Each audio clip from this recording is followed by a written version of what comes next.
آپ کہہ رہے ہیں آپ آج اس نظام کے اندر رہتے ہوئے اس کو بدلنے کی کوشش کریں گے، تو اس نظام کے تحت پچھلے سال فیبرری 2024 میں جو الیکشن ہوا اس میں آپ پی ایس 129 کراچی سے آپ جیت گئے۔ الیکشن کمیشن نے کہا کہ حافظ نعیم الرحمان جیت گئے۔ حافظ نعیم الرحمان نے استعفیٰ دے دیا۔ حافظ نعیم الرحمان نے کہا مجھے یہ رزلٹ قبول نہیں ہے، تو آپ تو سسٹم سے نکل گئے، کیوں نکلے؟ میں سسٹم سے نہیں نکلا۔ میں نے یہ کہا کہ جب میں نے اپنے فارم 45 جمع کیے اور میری ٹیم نے جمع کیے، پھر ہم نے مشورہ کیا کہ یار اس میں تو 800,000 ووٹ کم ہیں، میرے 29,000 ووٹ ہیں اور جو پی ٹی آئی کا بندہ تھا دوسرا والا اس کے 30,000 ووٹ تھے، تو ہم نے کہا ہمارے ووٹ تو کم ہیں، تو ہمیں تو انہوں نے ڈکلیئر کر دیا، جبکہ ہماری بہت ساری سیٹیں ایسی ہیں جس پہ ہم جیتے ہوئے ہیں اور یہ ہمیں نہیں دے رہے۔ تو ہم نے یہ فیصلہ کیا کہ ہم یہ خیرات کی سیٹ نہیں لیں گے، جو جیتی ہوئی سیٹ ہے وہ دو، اور یہ حوصلہ ہم میں ہونا چاہیے کہ اگر کتنی سیٹیں جیتی ہوئی تھیں؟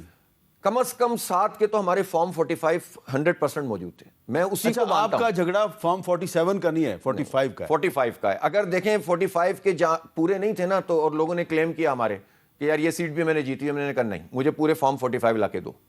کم تھے، ہم نے نہیں مانا، ہم نے صرف اس کو تسلیم کیا جو 45 ہمارے پاس پورے موجود ہیں، اس لیے کہ ہم نے ایک پرنسپل سٹینڈ لیا ہے۔ تو آپ یہ کہتے ہیں کہ فروری 2024 کا جو الیکشن ہے اس میں دھاندلی ہوئی؟ 100%، بلکہ پتہ نہیں اس میں 100% سے بھی اوپر کے چلا جاؤں۔ لیکن اب تحریک انصاف بھی یہی کہتی ہے، لیکن جماعت اسلامی اور تحریک انصاف ہمیں اس مسئلے پہ ایک پیج پر نظر نہیں آتے۔ نہیں، یہاں موقف کی حد تک تو ایک پیج ہے، بلکہ انہوں نے کچھ پیج یعنی بدلنے کی بھی کوشش کی درمیان میں، اور ان کا خیال یہ تھا کہ نئے الیکشن ہو جانے چاہیے اور ہم یہ فارم 47 اور 45 کی بحث سے نکل آئیں۔